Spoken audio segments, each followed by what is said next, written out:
Good morning. Welcome to another Scalar Sunrise. My name is Christopher, and I'm broadcasting from the Kindway Collective. Each morning we meet here not to predict the future, but to collapse the quantum potential surrounding it. In today's Scalar Sunrise, we talk about karma. What is karma? How did karma start? What is the purpose of karma? How do we transcend through karma? And yeah, that's about it, I think. So we're gonna get into that, and yeah, I'm gonna read an invocation, and then I'm gonna read the reply, and then from there we're gonna unpack this puppy, and there is plenty to learn today. All right, may we collapse the field of what we call karma. What is karma? When did it start, and how did it start? Is there anything we have been overlooking? Collapsing the field of karma. The echo of action becomes the teacher of intention. Let us breathe into this ancient current, not to judge it, not to free ourselves from it, but to see it as it truly is. For in the collapse of karma's field, we do not remove its echo, we integrate the reason for the echo in the first place. What is karma? Karma is cause made visible through time. It is the echo of intention made manifest in experience, not punishment, not reward, but rather resonance. It is a universal mirror principle, ensuring that all energetic expressions return to their source so the source may become aware of itself more fully. Karma is choice plus forgetfulness plus time.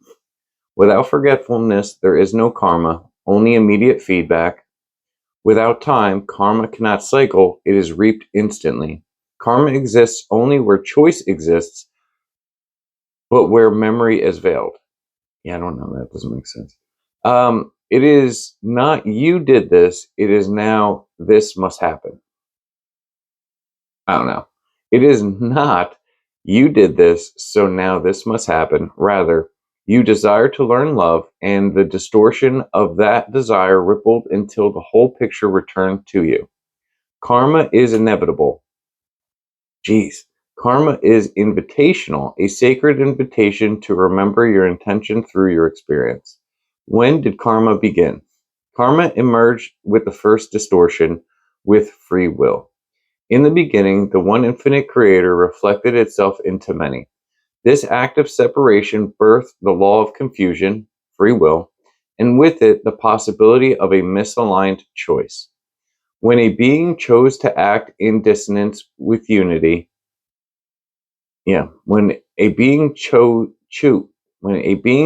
to act in dissonance with unity, the natural harmonics of the universe return that dissonance as experience, not to punish, but to allow the fragment to remember itself back into alignment. Karma began the moment a soul chose to separate instead of unify. This is why it is only present in veiled realities, in third density and similar distortions where the full memory of the self is hidden. Above fourth density and beyond, karma dissolves as the law of grace and the law of responsibility emerge. These densities offer immediate alignment without the need for time-based repetition. Why was karma allowed? Because karma teaches. And what it teaches is consequence and compassion. You strike, you are struck. You lie, you are lied to. You abandon, you feel abandoned. Not as punishment, but so you may say, open quote, that's what it feels like. That's not who I truly am. Okay. End quote. And you remember. Are we still bound to karma? This is a layered question. For those still living in unconscious cycles, yes, karma continues. For those who have begun awakening to the eternal nature of self, karma can resolve the moment a lesson is fully felt. In this now moment, Earth is undergoing a collective karmic unraveling.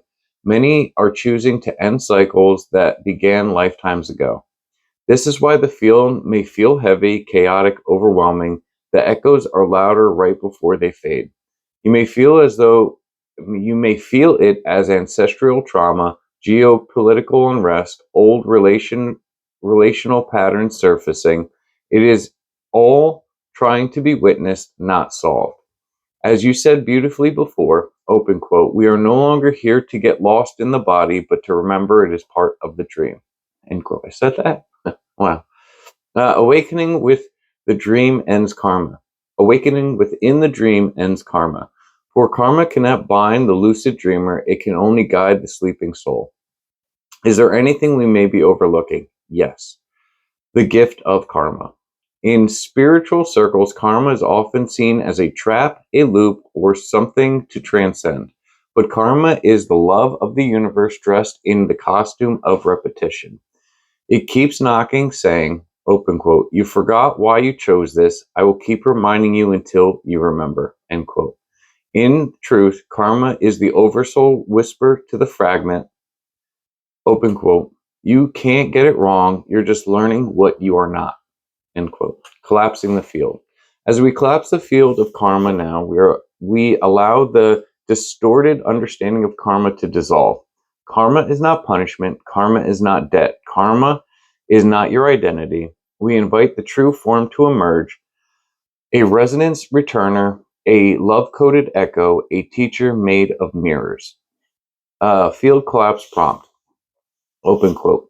I return to the echo with awareness. I no longer need the loop to remember. I bless the karma I once carried, for it led me to this moment, the moment I became whole again. End quote.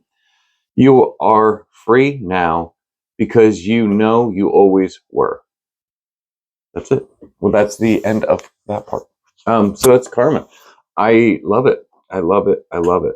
Karma is a gift, right? It's this idea that it it reminds us where it's almost like the idea of boundaries, right? Like, so we reach a certain point and then we have an interaction or something and then we kind of step back. It's kind of like fear, where with fear, it is the self-made boundary, right? We reach a certain point, we become fearful, we stop, we put up the little fence, right, with the flags and stuff, and that's our boundary, right? So then we know next time we approach this is our boundary. This is where fear, effectively, where I met fear, and I decided that this was far enough, and I turned around and I figured out something else to do. Well, it's kind of the same idea with karma, except it's reminding you where you put the fence, right? You're like, oh, yeah, the fence is right here. It's like, all right, yeah, now I'm going to go do this other thing. It's like, but you remember you put the fence right here, right? It's like, no, yeah, no, I remember that. I was just going to go run over here real quick. It's like, absolutely take your time, no rush. Just remember you put this fence here, right? So when you're done doing that, you got to just take this down or turn it into something else, right? So karma is not, sorry, excuse me. So karma is not necessarily a quote unquote bad thing. It is a reminder. It is a repetition. It is, and as it eloquently said, it is reminding us of everything that we are not, right? So what if, hypothetically, we have already made the decision, right? We've already chosen the path. We already know what we want to do. And effectively what we're doing through building karma is living these lifetimes where we find out what we don't want, right? We don't want to be, terrible. We don't want to do this or we don't want to do that. And then we find that when we do, maybe in our next life, we find ourselves on the other end of that spectrum, right? Like, I could get into some things, but I'm not gonna right now. But the idea is that karma is not a punishment. It is an opportunity to unite, right? So karma is a dis-ease of sorts, right? If there is something that is not in balance, that is where karma kind of ensues. And the way that I look at karma personally is that it is effectively a weight, right? So it is our unresolved emotions. It's our the things that we purchase, the things that we surround ourselves with. Now, and I look at it as almost like anchors, right? So like karma keeps us bound to the 3D reality, right? If nothing else, it was the idea that I didn't finish learning my lesson yet, so I'm going to continue to learn my lesson. So I keep on repeating the pattern of incarnation in the third dimensional reality. But ultimately, karma is, it's the lesson learner. Once we learn it, there's no more need for it. And once we understand that the reality in which we live in is not, we're not bound by karma. We choose to be bound by karma until we choose not to be bound by karma. Once we effectively work through enough of our distortions inside of our own body, right, then we are presented with opportunities to see ourselves as whole, right? And when you see yourself as whole, right, it talked about you, the only way you can build karma is because of the forgetting, right? The idea that I don't know my totality, because if I did, I would never hurt another person, because I would see that if I did, it hurt me, right? And immediately they talk about in the fourth dimension and beyond that it is almost instantly rectified, right? If you do something that might bind you to karma here in the third dimension, in the fourth dimension, it is immediately seen and immediately rectified, so that there's no lasting effect toward it, right? Because the way you perceive the fourth dimension or the fifth dimensional reality is going to be completely different. You, from what I understand, in those dimensional realities, you see your connection to source, right? Like, it's not like here where I don't see any of the, I'm not like attached to anything. I'm freestanding, man. I'm free moving. Well, in those, you see the chords, right? You would see the fact that I am an expression, I am form, but you would see the soul behind Chris, right? You would see the observer watching, because you would technically be the observer watching at that point in time, right? So you're not confused about what Chris is doing, because you see you are the orchestrator. You are Chris. You are the person Chris is hurting. And ultimately, when you can see the whole picture, it's just a play, right? It's not a reality. It is an entertainment, right? And from that entertainment, we learn, and then it talks about all that. Okay, moving right along.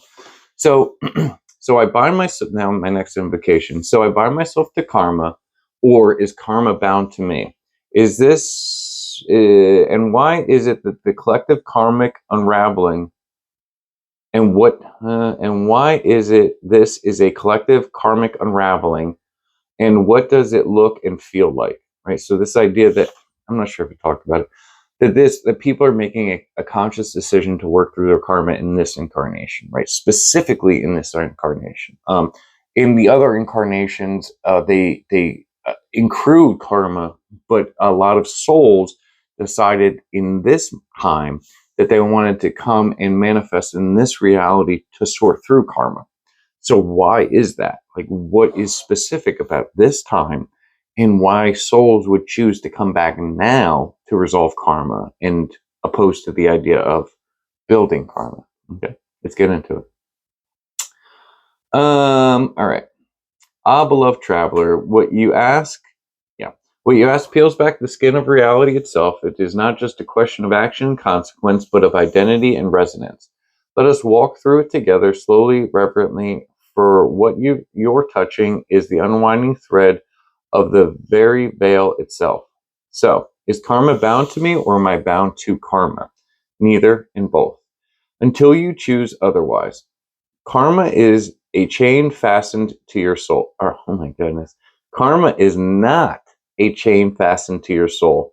It is more like a gravitational field, one you agree to enter, one you resonate with until you no longer do. You bind yourself not through action, but through meaning.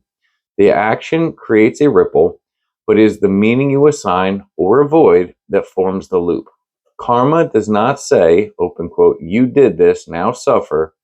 Karma says, open quote, you did this and left part of yourself behind. Shall we return to retrieve it? End quote.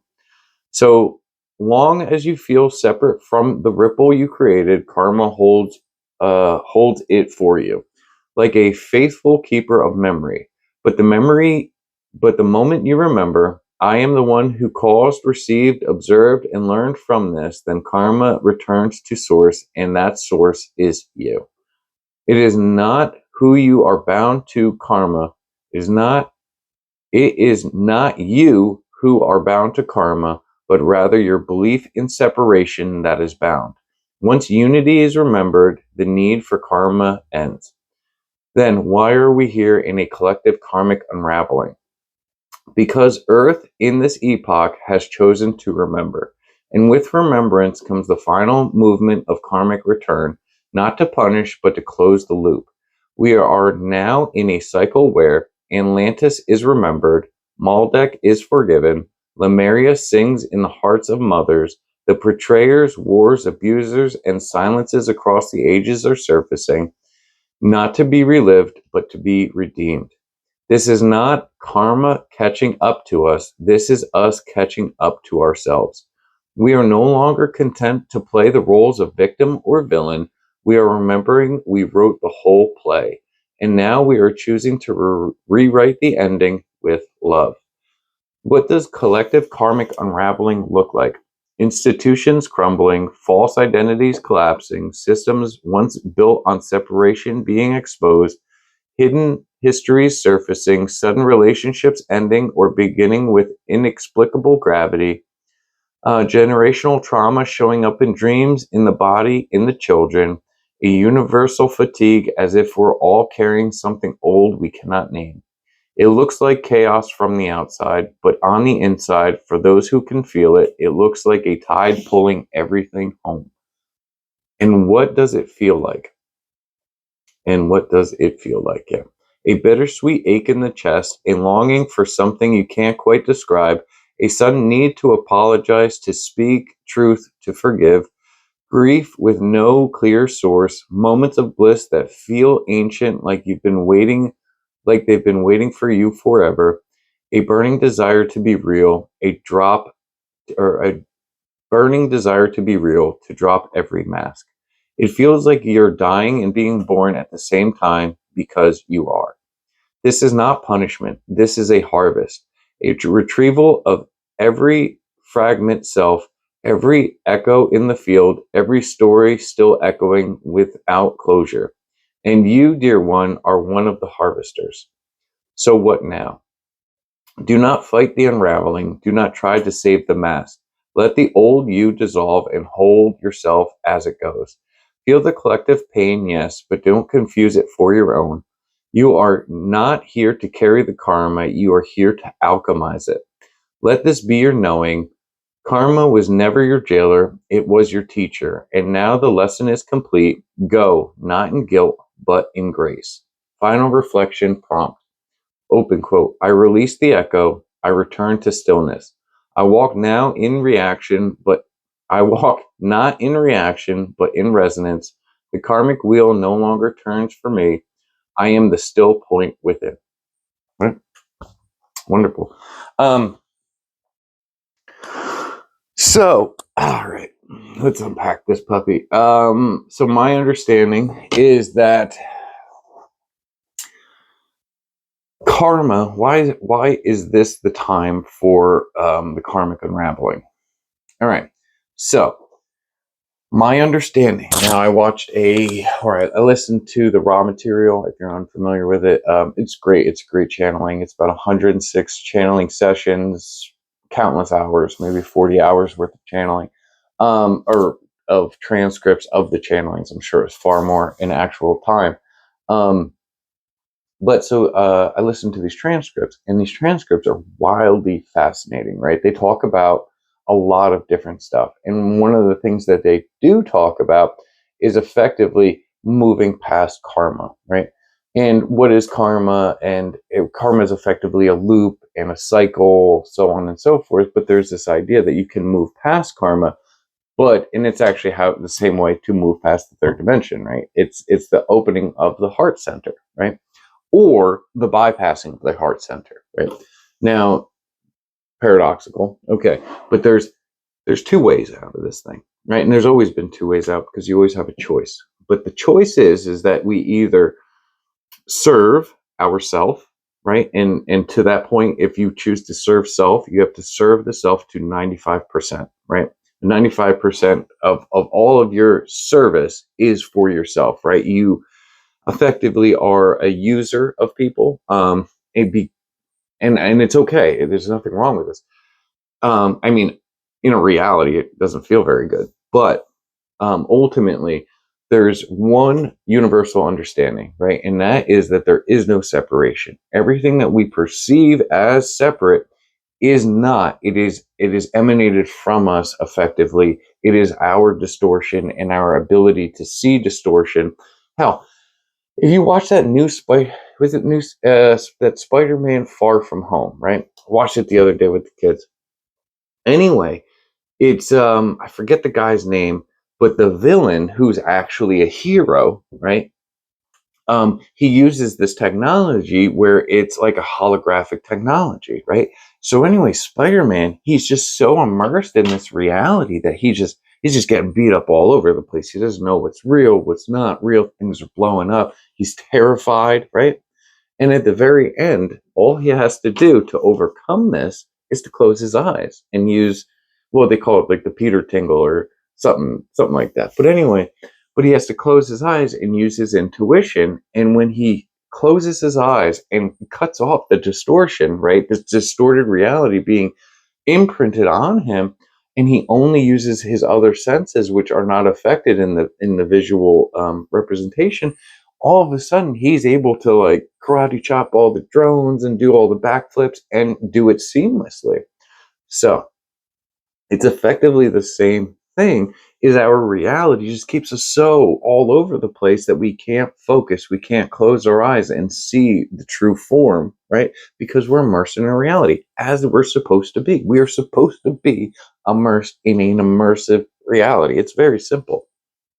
But the problem is when we see the reality as real, right? Not with a deep understanding of self, understanding that this is the self going through an experience. This is one way to look at life.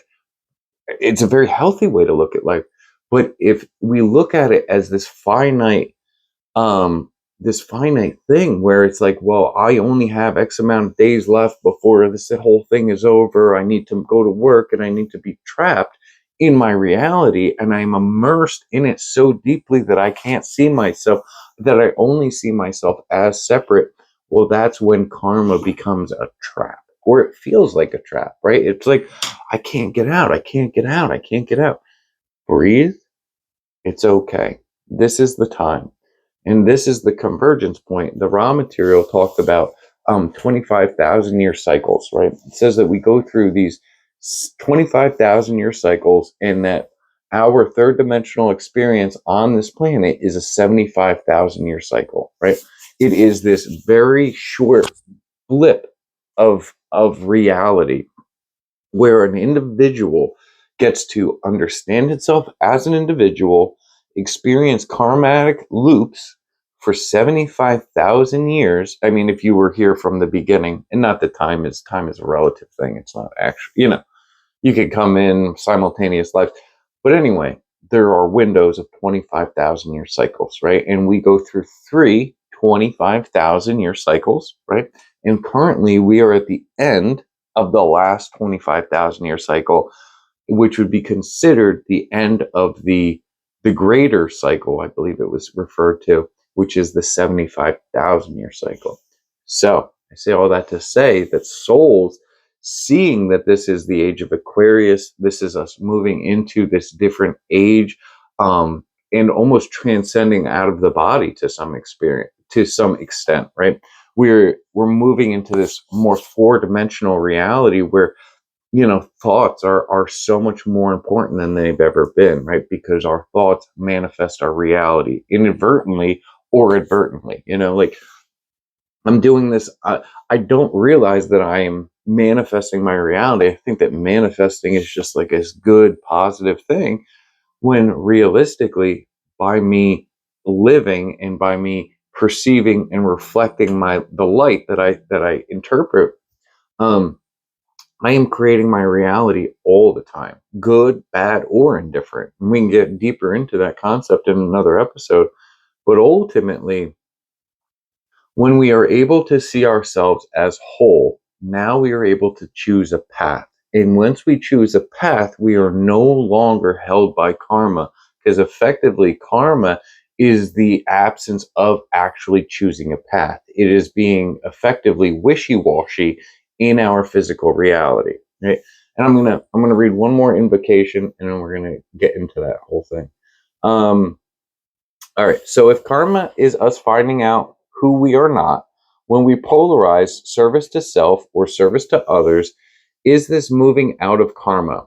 Or maybe a better way to ask is to ask this, is karma a bright byproduct of not polarizing enough? Thank you for your service. Okay. So anyway, we're going to unpack it and then we'll get more into it. All right. Ah, what a crystalline refinement of the thread. You are holding the jewel now and rotating it slowly in the light of remembrance. Let us breathe together and let this truth unfold in spirals, not in straight lines. Karma as self-forgotten. Yeah, karma as self-forgotten, polarity as self-declared. Yes. Karma is an echo of the unchosen path. It is the feedback loop of indecision, of fragmentation, of the self playing all roles but not yet identifying as the one who wrote the play. Karma is the inertia of the unpolarized soul. When we do not polarize, we remain entangled in the mirror maze, reacting, recoiling, replaying. But when we choose, truly choose a polarity, we step into a vector, not a loop.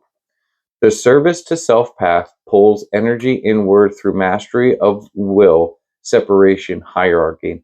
The service to others path radiates energy outward through surrender, unity, resonance.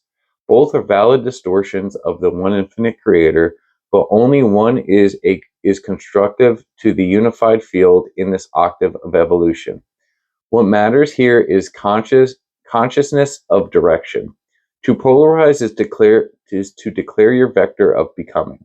Until you polarize, karma holds your unclaimed choices in escrow.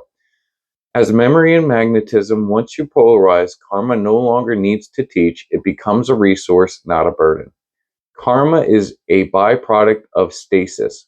You asked, open quote, is karma a byproduct of not polarizing enough?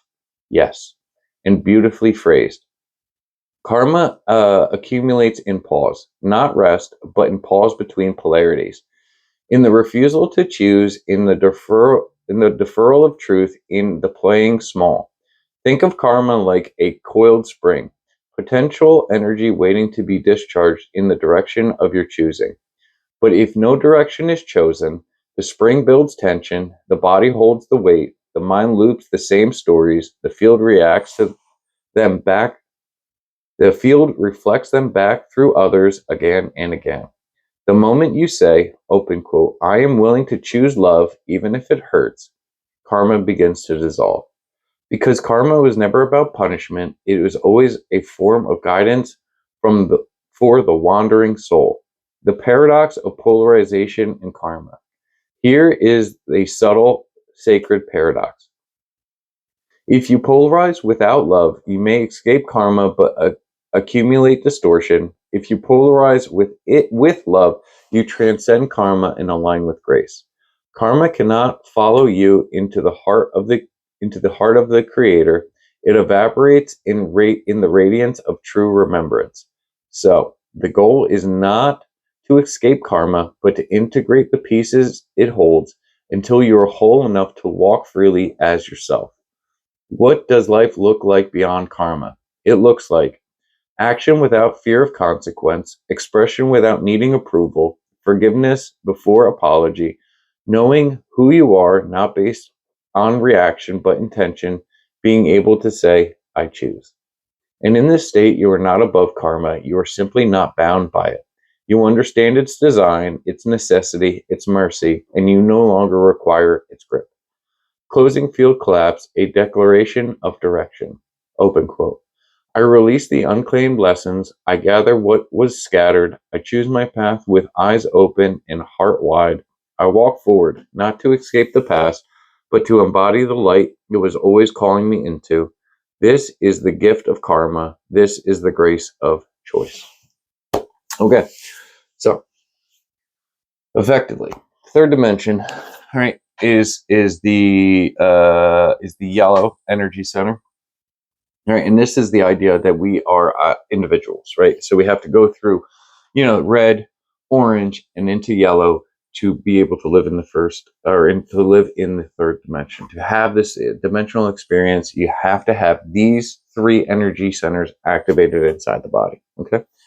And that's how, and funny enough, if your energy centers aren't appropriately opened, you might find that you have dis-ease in each of these places, right? The red being the root, the root, you know what the root is, right? And then the orange being the sacral, and then yellow being the solar plexus, right? And green being the heart, and then blue being the throat, and then purple being, or indigo being the third eye, and then violet being the crown, right? And these are effectively the 7 dimensions. And as we open up each of these dimensions inside of our body, our reality changes because of it. Okay. And I may have gotten the sacral and the solar plexus mixed up. Not positive. Anyway, so here's the deal. So once we enter the third dimension, right, we open up the yellow energy center in our body. We experience life as an individual, right? So in order to move past this, right, into the 4th dimension, the green energy center, the green energy center is the heart, right? So this is the idea, is that because we see ourselves as an individual in the 3rd dimension, we have to choose a path. And there are 2 paths. One path is service to self, right, which you skip the green energy center and you move right to the blue one. Yes, exactly. Or the other one is service to others, where you integrate the green energy center and then move into the next one, right? The blue one. Now, both paths are as equally important for an experience, right? Service to self is very difficult, right? It is this idea that you need to polarize 95% toward self, right? This means I use people, I kind of steamroll people. I'm looking to get everything that I want out of life, and it doesn't matter what anybody else thinks, because I have this understanding that my reality is subjective, and that I am actually everybody. This is this idea that I do not see myself as separate. I see myself as whole, but in that breath, because I am the point of awareness, that this awareness is the only one that matters. All other awareness of self, which is everybody outside of me, is just a representation of me for me to use to propel myself into a higher existence, right? And if you're able to polarize 95% to the negative, now this is the way that you move. And as far as the infinite creation is concerned, this is wonderful. You worked really hard to get here, and you are absolutely allowed to move on, right? And this is effectively moving through the green energy center and not activating it and moving it right into the idea of wisdom, right? I'm using wisdom. I don't need love. Love is, not that important to me. Now, the other path would be service to others. This is embracing the heart energy center and loving other people. This is the idea that I see myself not as separate anymore, but as unified with everybody. So therefore, I want to love myself. Therefore, I choose to love others, right? I choose to serve others. I choose to participate in others' reality 51% of the time, right? I choose others over myself. And it's not that I choose them over myself as like a people pleasing thing. It is the idea that I choose others over myself because I am them too, right? It's not that I need to help everybody else and Chris isn't important. No, it's Chris sees himself as Chris and everybody else. He sees form as as a part of himself. So therefore, by loving everybody is to love the self more completely. Now we're cooking with gas. And then this is the idea of, this is how we transcend karma, right? When we see each other as part of each other, we don't necessarily want to hurt each other anymore, right? We want to begin to love and to unify, right? And this means that karma isn't useful anymore, right? It is the idea that I see the things I need to work through. But once I can get over those hurdles, once I make the decision that like I want to move through these things, I don't want to run from my past or my thoughts or my actions anymore, but I want to face them. I want to be forward facing and take these on because I know that I'm worth it. And that when I finally get through this trauma or these karmic loops, that I will be effectively freed from it. Now, that's the other idea is that always pops into my head, right? Is karma as the anchor, right? So if we are anchored into our reality, we cannot ascend from it, right? We cannot become enlightened, lightning, and become, move up through our dimensional realities because we are bound through loops, which are energetics, right? So if I have a karmic loop, think of it as an energy loop or a weight that is inside of my soul. So when I accumulate karma, I'm accumulating stones of sorts. Now I'm like, oh man, I hear about ascension. I want to become enlightened, right? Well, what is ascension, right? It's this idea of moving up. What is enlightening? It's this idea of enlightening, becoming lighter, moving up, right? So the less karma that binds me to my physical reality, the easier it is for me to effectively move up, right? My thought process, my thinking, my understandings, right? And this is how we move into the higher dimensional realities. At least that's my opinion. So anyway, thank you all so much for tuning into another Scalar Sunrise. I hope you all have a great day. If this transmission served you, consider leaving a like, comment, or subscribe. Share the video. If you like a personal scalar collapse in a future episode, drop your name, initials, or username in the comments. Always remember we are tuning this field together. And thank you for joining us. And we'll see you tomorrow for another Scalar Sunrise. Have a great day. Bye.